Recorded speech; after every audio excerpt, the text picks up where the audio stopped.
말씀드렸던 것처럼 오늘은 종교개혁 기념주일입니다.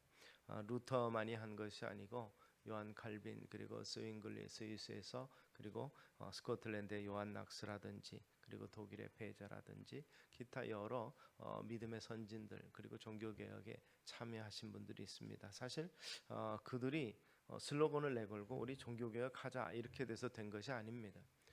사실 이것은 각 지역에서부터 조용히 움직이는 움직임이었습니다.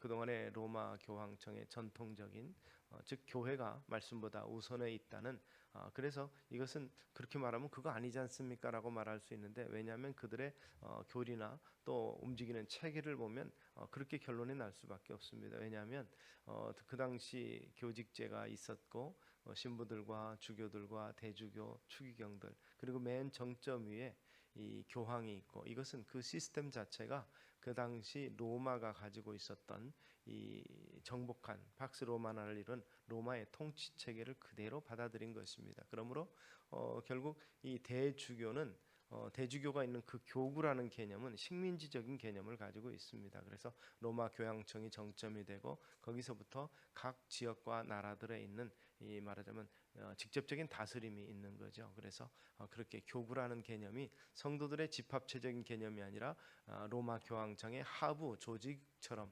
이런 식으로 되어 있어서 사제들은 일사불란하게 명령 체계를 다루는 것입니다. 그러니까 어떤 면에서 보면 심하게 말한다면 한국에 있는 대주교, 서울 대주교 세계 교구라는 것은 어떻게 보면 로마의 총독처럼 이 예루살렘에 와 있던 빌라도 총독처럼 이 교황청으로 파견된 대사라고 볼 수 있고 총독이라고 볼 수 있습니다. 그래서 요즘에도 그 국제연합이나 이런 데도 교황청이라는 나라가 바티칸이 국가로 등록돼 있고 특별히 교황의 대사가 발행이 되죠. 이러한 부분들을 보면 지금도 그런데 그 옛날 종교의 힘이 강했던 교회의 힘이 강했던 중세는 그 힘이 얼마나 대단했는지 우리는 역사 교육을 통해서 알고 있고 황제조차 굴욕시킨 그러한 이 힘을 가지고 있었던 즉 세속 권력의 정점에 있는 종교적인 권력과 함께 세속 권력의 정점에 있는 교회 체제가 모든 것의 우선이었습니다. 그래서 그들이 건 슬로건은 교회밖에 구원이 없다는 것입니다.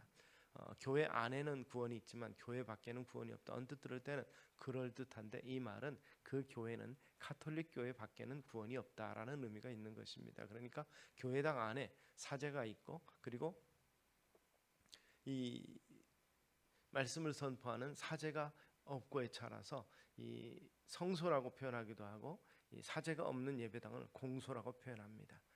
그래서 이들은 그런 면에서 보면 우리가 잘 알지 못하는 그런 이 깊은 내부로 들어가면 그냥 외면으로 보면 기독교회인 것처럼 보이지만 그러나 사실상의 교황 1인의 독주가 가지고 있는 교주처럼 그는 예수님의 대리자라고 이렇게 표현을 합니다. 그래서 예수님과 우리 사이에 중보자. 그래서 그들의 체계를 보면 하나님이 계시고 그 인간이 있고 그 인간 사이에 먼저 1차 중보자가 예수님이시고 예수님은 천국에 계시기 때문에 하늘에 계시기 때문에 2차적인 지상에서의 중보자로서 교황의 역할이 필요하다. 그들은 그렇게 체제를 세우고 가르치고 있습니다. 그런데 결정적인 것은 그 당시 로마 교황청 지금의 교황청이죠. 이 바티칸 그 성 베드로 성당이 바티칸 그의 핵심인데 그곳의 성당을 짓기 위해서 경비가 필요할 때 여러 가지로 지교회들에서 교구에서 돈을 모으지만 많이 부족한 상태에서 그래서 기발한 아이디어를 내서 면죄부를 팔았습니다. 즉 이들은 이 중간계를 이야기하는데 연옥이라는 표현이 있습니다. 죽으면 다 중간 상태를 가게 되고 그 연옥에서 연단을 받는 연옥 그래서 연옥입니다. 지옥이 아닌 연단을 받는 그곳에서 있는 동안에 영혼이 있는 동안에 이 그리스도인들이 그들을 위해서 중보기도 하고 헌금을 하고 이런 선한 일을 그들의 이름으로 하게 되면 그들의 영혼이 구원이 된다는 사실이죠. 그래서 천국으로 올라간다는 그래서 그들은 지금은 그리스도인이 아니지만 죽어 있다가 특별한 그 절차를 통해서 그리스도인으로 천국으로 들어가는 익명의 그리스도인 숨겨진 그리스도인이라는 이러한 명칭을 갖게 되는 것이죠. 그래서 익명의 그리스도인이라는 표현은 바로 거기서 나온 것입니다. 바로 이런 개념을 가지고 있었고 그런 부분에 대해서 많은 이 사제들과 성도들이 의문을 품고 고민을 하고 있었습니다. 그 중에서도 이 루터는 목회자가 아니었습니다. 신학자였습니다. 비텐베르그 대학에서 신학을 가르치던 이 말하자면 교수였는데 그는 그 당시에 이 면죄부를 비롯한 이 95개 문제점을 지적을 해서 비텐베르그 대학에다가 공문을 붙였습니다. 그래서 이것이 큰 반향을 일으켰고 그리고 나서 그는 교황청에 소출을 받아가지고 재판을 받게 되는데 그냥 독일로 피신을 하게 됩니다. 왜냐하면 그렇게 해서 종교 배판 받으면 죽을 수밖에 없기 때문에 피신을 갖고 독일의 작센 지방에서 성도들이 이 같은 이유가 이 말도 안 되는 이 면죄부 발행 갖고 그런 판매 같은 일들이 일어나는 일들은 바로 성도들이 성경에 대해서 무지하기 때문이다라는 생각을 합니다. 그 다시는 성경이 귀했기 때문에 예배당 안에 이 라틴어로 된 성경 한 권 정도가 있을 정도고 사제만이 그것을 읽을 수 있고 쇠사슬로 이렇게 묶어두는 그러한 정도였습니다. 그러니까 성도들은 말씀을 접할 본문을 제대로 접할 기회가 없었다는 얘기죠. 그래서 루터는 그곳에서 이 라틴어 성경을 독일어로 번역하기 시작을 해서 평신도들에게 성경 읽기를 훈련을 시키고 그렇게 보급하기 시작했었습니다. 그래서 사실은 그 여러 개혁자들이 있지만 그 중에서도 루터가 이 종교개혁의 기수로서 그 같은 이 상징적인 존재가 된 의미가 있습니다.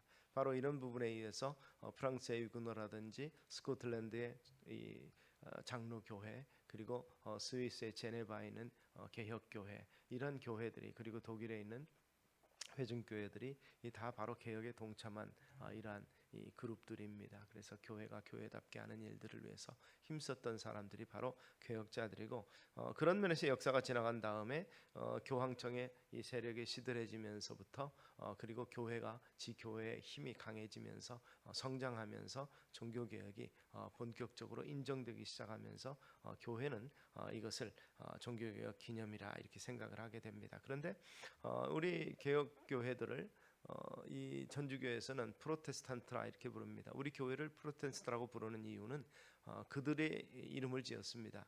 이 프로테스탄트라는 것은 저항자들이라는 뜻입니다. 그런데 그 저항자들의 의미는 뭐냐면 우리의 체제에 우리의 가지고 있는 어떤 이 시스템에 반발하는 저항자들이라는 의미가 있습니다. 그러니까 결국 처음에는 별로 좋지 못한 이름인 거죠. 반대자들이요, 저항자들이고 그런 면에서 보면 교회를 반대하는 이 나쁜 놈들이다 이런 의미가 있는데 우리는 그것을 긍정적으로 받아들였습니다. 왜냐하면 그 당시에 교회가 잘못된 방향으로 가고 있었기 때문에 아닌 것은 아니라고 하는 성경 말씀으로 돌아가자는 그런 운동을 벌이고 있었던 그들은 바로 신앙에 대한 자부심을 가지고 있어서 오직 믿음, 오직 성경, 오직 그 은혜 이런 것들을 강조했습니다. 그래서 그들은 이 하나님 앞에 서는 것 콜함데오라는 이러한 이 표어를 5가지를 걸고 결국 신앙의 훈련을 가져왔고 이것을 급파했던 것을 볼 수가 있습니다. 바로 이런 역사적인 배경을 가지고 있습니다. 결국 우리 프로테스탄트는 아닌 것을 아니라고 하는 그러한 이 역사적인 전통을 가지고 있는데 단순히 우리 입맛에 안 맞는 것을 싫다 말하는 것이 아니라 하나님의 말씀에 그것이 맞는 것인가, 하나님이 원하시는 것인가, 하나님의 뜻이 이루어지는 것인가에 대해서 분명한 고찰을 하고 연구하고 신앙 고백을 하면서 신행의 일치를 가져오는 운동이 바로 종교개혁 운동이었다고 볼 수가 있습니다.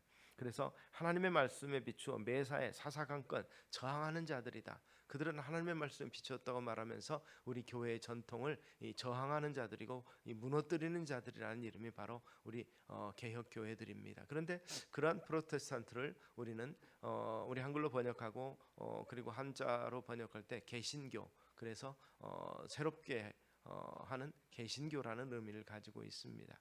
그래서 우리는 보통 교회라고 말할 때는 개신교를 말하고 있고, 성당이라고 표현할 때는 천주교회, 로만 카톨릭 교회를 말하고 있는데, 우리는 보통 카톨릭 말하지만 그들의 공식적인 명칭은 로만 카톨릭입니다. 그러니까 이 말은 로마의 교황청이 중심이 되고, 그리고 로마에 가지고 있는 법제 체제를 그대로 이어받은 어떤 시스템을 가지고 있는 종교 체제라는 것이죠.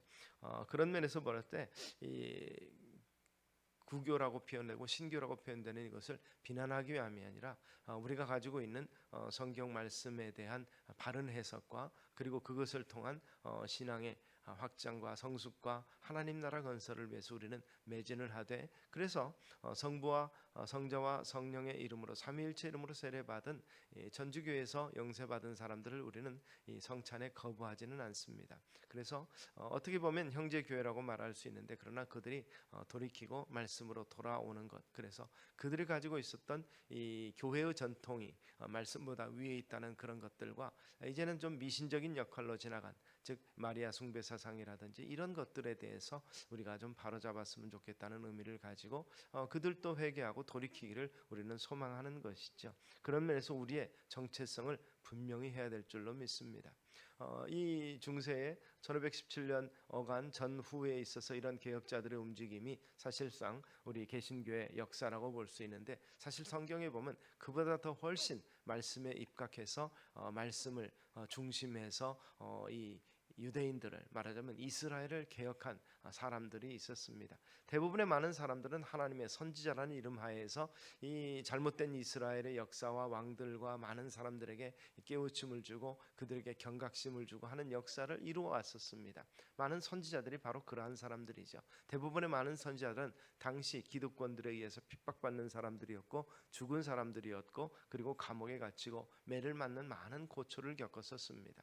그리고 또한 하나님의 기름 부음 받은 사람으로서 이 왕들이 있었는데, 이스라엘 역사 속에서 선한 왕, 이 결국 이 하나님의 뜻을 행한 왕은 그 수많은 왕들 중에 사실 몇이 안 된다는 사실을 볼 때 이스라엘 역사를 보면서 안타까움이 있습니다. 이 역대라든지 열왕기를 우리가 보면서 이 초대 왕인 사울조차도 이 하나님의 뜻을 온전히 이루지 못하는 왕이었던 것을 생각해 봅니다.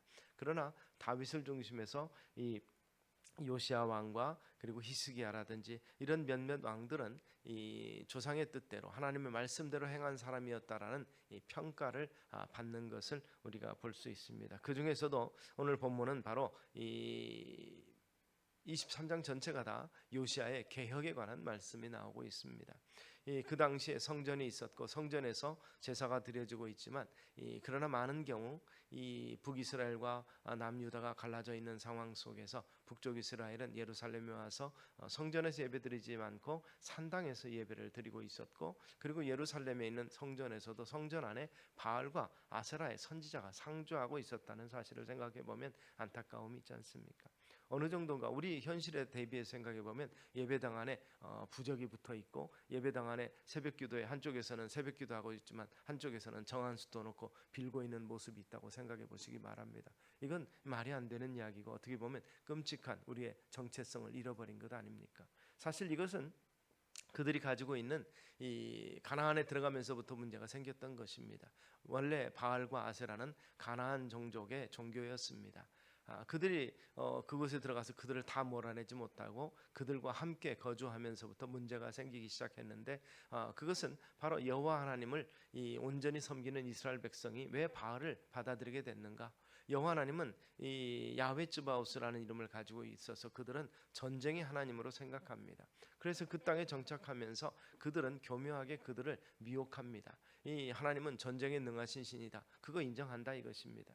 그래서 가나안을 정복하고 이렇게 승리를 가져온 것, 모든 성들을 무너뜨리는 것을 인정하겠는데, 그러나 이 땅은 이 바알의 땅이라 이 말입니다. 그래서 바알에게 풍작을 이루기 위해서는 이 결국 야훼는 유목민의 신이요, 바알은 농경의 신이라는 것입니다. 그래서 여호와 하나님 예배하고 섬겨라, 그러나 이 땅에다가 예물을 바쳐라는 것이죠. 땅값을 주라는 것입니다. 이게 우상이며 혼합주의입니다. 그리고 자식을 낳기 위해서는 여신인 아세라의 목상에 절을 하는 것. 그래서 하나님 제대로 섬겨라, 그러나 다른 것들 몇 가지를 더 추가하라는 얘기입니다. 바로 이런 부분에 있어서 혼합주의고 그리고 잘못된 것이 바로 우상 숭배가 되는 것입니다. 이스라엘 백성들이 야훼 하나님을 자기들은 잊어버리지 않았다고 말하는데 주신인 하나님, 즉 그들은 주신과 부신을 두고 있었다는 것입니다. 바알과 아세라는 부신이고 야훼 하나님은 주신이고 우리는 하나님의 거룩한 백성이라고 인식하고 있던 것이 이스라엘 당시의 형태였던 것입니다. 그것이 사실은 긴가민가하면서 그들은 그것이 일반화된 것이고 당연한 줄로 알고 있었습니다. 그러니까 성전에 바알과 아세라 선지자들이 상주하고 있었고 아세라의 목상이 일부 위치에 세워져 있었던 것을 우리가 볼 수 있습니다. 이해할 수 없는 조치들이죠. 그런데 이 성전을 보수하는 중에 이 헌금함에서 율법책을 발견하게 됩니다. 그로 인해서 요시야 왕이 그것을 발견하고 보고된 것을 보고 말씀을 읽으면서 이 가슴을 치면서 옷을 찢고 통곡을 하게 되는 거죠. 우리가 말씀에서 떠나 있었구나 하는 것을 깨닫게 되는 것입니다. 그래서 온 이스라엘을 모으고 나서 그리고 나서 오늘 본문 시작에 나타난 말씀처럼 그들에게 여호와의 말씀, 이 법궤 속에서 나타났던 그 헌금함 속에서 들어 있었던 신명기를 읽히게 하는 것입니다. 그것을 읽고 온 백성들의 마음을 찢고 감당하면서 회개하고 돌이켜서 변화의 역사를 일으켰던 것이 바로 요시야의 개혁 운동입니다. 그들의 일상과 전통 속에서 그들도 알지 못하는 사이에 세속화된 모든 것들을 씻어버리고자 하는 그러한 노력, 말씀으로 돌아가고자 하는 노력, 오직 믿음, 오직 말씀을 가지고 살고자 하는 도전이 바로 그 속에 일어났던 것이고 그 중심에 요시야의 신앙 고백이 있는 것입니다. 그런데 신앙 고백으로 끝나는 것이 아니라 요시야 이 왕의 계획을 보면 이 hil기야와 모든 부제사장들과 문을 지킨 자들의 명령에서 바알과 아세라와 하늘의 일을 성신하여 만든 모든 그릇들을 여호와의 성전에서 내다가 예루살렘 바깥 기드론 밖에서 불사르고 그것들의 죄를 베델로 가져가게 했다 그랬습니다. 성전 안에 기물들이 있었다는 얘기입니다. 그리고 또 옛적의 유다 왕들이 세워서 모든 성읍과 예루살렘 주위의 산당들에서 분향하며 우상을 섬겼다 그랬습니다. 모든 왕과 그리고 이 선지자들이 그런 것에 제사장들이 동참했다는 얘기죠. 그 제상들을 폐하고 바알과 해와 달과 별대와 하늘의 모든 별에게 분향하는 자들을 폐했다고 그랬습니다. 예루살렘 성전에서 아세라 상을 내다가 예루살렘 바깥 기드론 시내를 가져다가 불사르고 빻아서 가루로 만들어 그 가루로 평민의 묘지에 뿌렸다 그랬습니다. 그리고 각 성읍의 모든 제사장들을 불러오고 제사장이 분향하던 산당을 게바에서부터 브엘세바까지 더럽게 하고 또 성문의 산당들을 헐어버렸다 그랬습니다. 이 산당들은 그 성읍의 지도자 여호수아의 대문 곧 어귀의 성문 왼쪽에 있었다. 그러니까 이 말은 무슨 말이냐면 믿음의 선진들을 우상화하고 있었다는 얘기죠. 여호수아의 성문에다가 산당을 지어놓고 거기서 분향하고 예배하는 그런 짓들을 했다는 것입니다. 산당의 제사장들은 예루살렘 여호와의 제단에 올라가지 못하고 다만 그의 형제 중에서 무교병을 먹었을 뿐이었는데 그럼에도 불구하고 그들을 다 패한 것입니다. 그리고 또 흰놈의 아들 골짜기에 도벳을 더럽게 한 어떤 사람들도 몰록에게 드리기 위해서 자기의 자녀를 불로 지나가지 못하게 하고, 이 말은 몰록의 제사들에서 자식을 인신공양하는 일들이 그때 있었다는 것이죠. 그러니까 어떻게 보면 이 종교적인 총체적인 난국이 그 시대의 삶이었다는 것이죠.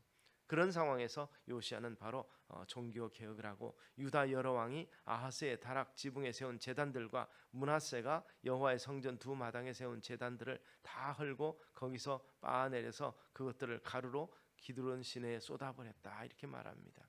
시돈 사람의 아스다랏과 모압 사람의 그모스와 암몬의 밀곰을 세웠던 모든 것들을 깨뜨리고 찢고 사람의 해골로 그것을 채웠더라. 죽음의 곳으로 무덤으로 만들었다. 그리고 다른 개혁자는 우상들을 갖다가 그것에 묻고 그것을 이 변소로 삼았더라. 이렇게 하는 내용이 나타나는 것을 볼 수 있습니다. 결국 이 말은 이 말씀에 의거해서 백성들이 통회하고 자복하고 돌이킨 다음에 그들 가운데 있었던 모든 불신앙적인 요소들을 다 제하여 버렸다는 것입니다. 바로 이 같은 개혁 운동이 일어났던 것이죠. 바로 그런 면에서 이 조상 요시야가 여호와 보시기에 정직히 행하여 그의 조상 다윗의 모든 길로 행하고 좌우로 치우치지 아니하였더라. 이 내용을 보면서 우리가 생각할 수 있는 것은 종교개혁자들이 가지고 있었던 오직 믿음과 오직 말씀을 생각할 수 있는데, 그리고 나서 그들은 오직 행함을 이야기하고 있었습니다. 이 말은 결국 내부적으로는 말씀으로 정화되고 개혁되고 변화되었으며, 교회 밖을 향해서는 믿음으로 사랑으로 실천하는 삶의 모습을 살아가는 것이어야 된다는 것이죠. 교회가 단순히 성을 쌓고 그 안에만 들어있는 것이 아니라 그 교회 안에 있는 거룩한 진리가 밖으로 드러나는 역사를 이루기 위해서 오직 말씀으로 오직 행함으로 이어지는 종교개혁의 역사의 이 어떤 흐름이 오늘 우리에게서도 발견되어야 되지 않겠는가 생각하는 것이죠. 그런 면에서 보면 교회가 사실 빛으로 소금으로 그 맛을 잃어버린 모습이 현대의 모습이라고도 볼 수 있는 것입니다. 십자가라는 행함이 없다면 참으로 부활이 있었겠는가 우리가 생각해 보고 있는데, 한국 교회만이 아니고 이 교회가 어떤 면에서는 비난의 대상이 되고 비판받고 있는 대목은 초대교회처럼 예수가 진리이기 때문에 핍박받은 것이 아니라 그 진리의 말씀을 행하지 못하고 있기 때문에 우리가 비난의 대상이 되고 손가락질을 받고 있는 것이 아닌가 생각하는 것입니다. 즉 그동안의 역사를 통해서 종교개혁 거룩한 역사로 변화되는 것 같았는데, 그 이후로 우리는 그 종교계의 또 다른 전통에 묻혀 있어서 세상에서 구별되고 있었다는 것입니다. 거룩한 영적인 구별은 매우 중요한 의미인데, 세속화되지 아니한 것은 중요한 의미지만, 그러나 그것이 세상과 분리된 것이 되어버립니다. 세상에서 살아가는 것과 신앙생활이 전혀 다른 삶의 모습이 되는 것, 우리는 세상과 구별된 수도원을 사는 것이 아니고 세상 속에서 살아가는 자들인데, 그 세상 속에서 구별됐지만 그들을 변화시키고 그들과 함께 주님의 사랑과 은혜와 하나님의 공의를 실천하고 살아가야 될 텐데, 우리는 그것이 이루어지지 못했기 때문에 문제가 있다는 것입니다. 믿음에 동반되는 삶의 행동이 없고 성도다운 믿음의 품격이 거룩한 백성으로서의 품격을 상실한 채 살아가는 것이 우리의 모습이라는 것입니다. 그래서 교회 안을 향한 개혁은 말씀으로의 우리의 변화와 성장이 필요하고, 교회 밖을 향해서는 말씀의 실천이, 이웃 사랑의 실천이 우리에게 필요하다는 것을 다시 한번 인식하시는 우리 성도님들 되시기를 소망합니다.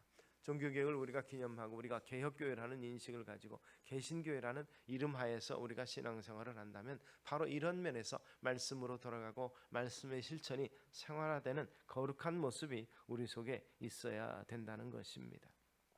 우리가 말씀으로 보았던 것처럼 이 요시야의 개혁의 핵심은 우리가 세 가지라고 볼 수 있습니다. 그것은 바로 이 성전 안에 있던 바알과 아세라와 이를 성신을 섬기던 모든 기구들을 치우고 불살랐고, 그리고 또한 각 지역에 활동하던 가짜 제사장들과 가짜 우상 예배하는 자들을 그 주위에서 파면시켰고, 전국에 흩어져 있던 산당들을 폐쇄 조치했다 그랬습니다. 온 나라에 가득했던 그 우상들을 제하해버리고 성전 중심의, 즉 다른 표현으로 하면 말씀 중심의 신앙으로 돌아오게 백성들을 이끌었다는 사실. 그런 면에서 하나님께 제사드리는 거룩한 장소인 예루살렘 성전 안에 모든 것들을 제하이고 정결케 하는 역사를 이루었고, 바로 그러한 역사가 다시 예수님 때에 이어진 것을 볼 수 있고, 예수님은 성전을 방문하시면서 성전에서 이 장사하는 자들의 상을 엎으셨다 그랬습니다. 예수님 당시에도 바로 그 같은 전통이라는 이름 하에서, 하나님 앞에 예배한다는 이름 하에서 그 이방인들이나 하는 장사하고 성전을 더럽게 하는 일들이 있었다는 것입니다.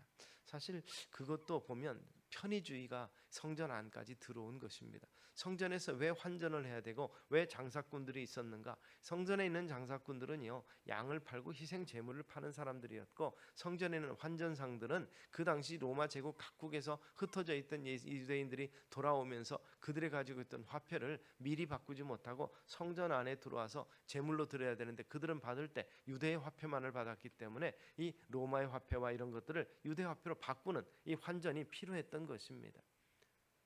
그런데 그것을 밖에서 하던 것들을 성전 안으로 들어오면 유익이 뭐가 있겠습니까? 바로 제사장들에게 유익이 돌아가는 겁니다. 환전하는 데에 따르는 이 이익을 제사장들이 가져가게 되는 것이죠. 성전 밖에서 하는 거야 어쩔 수 없지만, 성전 안에 모든 주도권은 제사장과 대제사장에 있으니까 성전 안에서 그것을 하게 하는 거죠. 편하잖아요. 여러분, 저는 그러면서 그런 생각을 해봤습니다. 요즘에 성경책 들고 다니시지 않지요? 들고 다니시기는 합니다. 핸드폰 속에 다 들어 있으니까요. 그래서 예배당에서 다 예배의 말씀을 비추해 놓고 집에 가지고 있는데 들고 다니지 않는 거죠. 저도 차에 두고 다니고 집에 있고 들고 다니는 성경이 있지만 사실은 성경 들고 다니는 가방을 요즘에 잘 안 들고 다니면서 제 스스로 반성을 해봅니다. 예루살렘 성전이 사실 그 같은 모습이 아니었을까요? 하나님 앞에 제물 가지고 나와야 되는데 멀리 정말 100km, 200km 밖에서 그 양 1년 된 흠 없는 양을 데리고 오는 동안 양이 병들지 않는다고 누가 보장할 수 있고, 와서 보니까 양이 병들어 있으면 하나님 앞에 드릴 수 없으니까 예루살렘에 와서 시장에서 이 양을 준비해야 되는 것이죠. 흠 없는 양을 드려야 되는데, 흠 없는 제물 비둘기 새끼를 드려야 되는데, 세 장을 가지고 오는데 매일 먹이 줘가면서 한 달씩 또 두 달씩 반년씩 멀리 이방에서 오면서 재물을 가지고 온다는 게 쉽지가 않습니다. 그래서 자기가 기른 양으로 할 수 없으니까 결국 사야 되고, 그 사는 것을 예루살렘 시장에서 하든지 성 밖에서 하든지 성전 안에서 하든지 해야 되는데, 제일 편한 건 뭡니까? 돈 가지고 오면 됩니다. 돈 가지고 와서 성전에서 바꾸면 되는 거예요. 교회에서 여러 가지 일이 필요한데 사실 그렇게 하면 나는 시간이 없으니까 돈 낼게, 이런 방향으로 일을 하시는 분들이 있어요. 요즘 시대가 어느 시대인데 내가 와서 1시간 일하는 것보다 밖에 나가서 1시간 일하는 게 돈을 훨씬 더 벌고 그걸로 차라리 사람을 사서 쓰는 것이 더 효율적이다, 이렇게 표현하는 사람들도 있습니다. 예루살렘 성전에서 편의를 위해서 준비한 것이 오히려 하나님의 영광을 가리는 일이 됐다는 사실을 우리는 기억하실 수 있게 되기 바랍니다. 그래서 말씀 중심, 행동 중심, 참으로 신앙이 행위로 나타나는 그러한 일들을 위해서 우리는 말씀의 거울에 잘 비추어 보는 그러한 삶의 모습이 우리 가운데 있게 되어야 될 줄로 믿습니다. 그렇다고 해서 그저 이제는 다시 성경 들고 다니면 좋겠지만 불편하죠. 그러나 이 말씀이 우리 속에서 떠나지 않도록 하기 위해서 우리가 지속적으로 말씀을 묵상하고 말씀을 보는 것. 그래서 사실 어떤 면에서 보면 가지고 다니지 않아도 어느 곳에든지 내가 있는 곳에 성경이 있고 그곳에 그냥 먼지 쌓아두게 놔두지 말고 펼쳐놓고 읽고 묵상하고 암송하시기 바랍니다. 그렇게 된다면 말씀과 함께하는 삶인 것이죠. 현대적인 입장에서 해석하자면 바로 그렇다고 볼 수 있는 것입니다. 그래서 성경 들고 다니지 않는다, 이렇게 얘기하면서 비난할 것이 아니라, 사실 저희 다닐 때는 이 성경 말씀도 교역자들이나 어르신들이 이렇게 들고 다니는데, 교회 올 때 성경을 들고 오는데 그냥 이렇게 들고 오면 혼났어요. 그리고 성경책도 이렇게 들면 이렇게 들어야지, 이렇게 들어야지, 이렇게 들면 혼났습니다. 지금은 자크로 되어 있으니까 말씀이 안 떨어지는 걸로 생각을 하는데, 옛날에는 이 자크가 없었어요. 지퍼가 없어서 이렇게 되면, 이렇게 들면 말씀이 떨어지는데 어떻게 그렇게 들고 다니냐. 그래서 이렇게 이 재본된 것을 밑으로 해서 말씀 떨어지지 않게 들고 다니라고 그렇게 가르침을 받았습니다. 이게 옳은 가르침은 아니지만 이 말씀에 대해서 소중히 생각하고 중요시 여기라는 전통이지요. 그 전통이 잘못된 가르침으로 가서 말씀이 떨어진다라고 하는 건 문제가 되지만, 그러나 하나님의 말씀에 대해서 소중히 생각하는 전통에 대해서 바로 가르칠 필요가 있는 것입니다. 그런 면에서 말씀을 가까이 하는 것, 말씀을 중심에서 사는 것이 바로 개혁의 중요한 의미가 있고, 개혁교회는 계속적으로 리폼드 되는, 개혁되는 의미가 있어야 되는 것인데, 그것을 우리 말씀에 비추어서 우리 생활을 계속해서 바꾸어 나가는 것이죠. 우리가 말씀대로만 계속 똑같이 한번 세팅해놓은 대로 간다면 더 말할 것이 없이 좋지요. 그러나 살다 보면 우리의 옛사람의 성품 때문에 그 세팅되어 있는 말씀대로 가지 못하는데 문제가 있는 것입니다. 그래서 다시 잡아오고, 그래서 말씀의 거울에 비춰서 우리 자신을 돌아보는 것이 훈련이 되고, 이것이 우리 개혁교회의 전통이며 모습이라는 것을 우리가 기억할 수 있게 되기를 소망합니다. 그래서 우리 가운데는 우상적인 요소와 자칫 잘못된 전통적인 요소들을 제하여 버리고, 그리고 이 하나님의 말씀으로 돌아가는 일, 오직 하나님이 가장 우선인 그 나라와 그 일을 먼저 구하는 믿음의 삶이 우리 가운데 펼쳐지게 되기를 주의 이름으로 축원합니다. 사실은 믿는다고 하면서도 풍요의 신을 섬기는 우리가 아닌가. 바로 바알과 아세라를 섬기는 것이 바로 그것입니다. 농사를 통해서 풍작을 얻기 위해서 바알에게 잠깐 머리 숙이는 것, 바로 이것이 혼합주의적인 것이고 결국 심하게 나가면 우상 숭배가 되는 것입니다. 너희 신 여호와는 광야의 신, 폭풍의 신, 유목민의 하나님이다. 이렇게 말하는 것이죠. 적당한 혼합주의가 우리의 신앙의 순수성을 망가뜨리는 것으로 우리는 기억하시고, 문제의 핵심이 하나님의 말씀, 신앙생활의 중요한 하나님의 말씀이 기준으로 제시되지 않으면 우리의 믿음은 순식간에 혼합주의적인, 편의주의적인, 물질 만능주의적인 것으로 흐를 수밖에 없다는 것을 우리가 기억하면서, 요시야 시대만이 아니라 우리 2000년 역사가 증명하는 것처럼 말씀 중심에 있는 교회는 살았고 운동력 있는 거룩한 역사를 이룬다는 사실을 우리가 기억하시는 우리 성도님들 되시기를 주의 이름으로 축원합니다. 기도하겠습니다. 살아계신 아버지 하나님, 무조건 믿고 무조건 복을 바라는 그러한 기복신앙이 아니라 말씀을 통해서 우리의 삶이 변화되고 우리가 개혁이 되며 우리 주변을 변화시키는 거룩한 역사를 일으키는 믿음의 삶을 살아가는 우리가 될 수 있도록 은혜를 더하여 주시옵소서.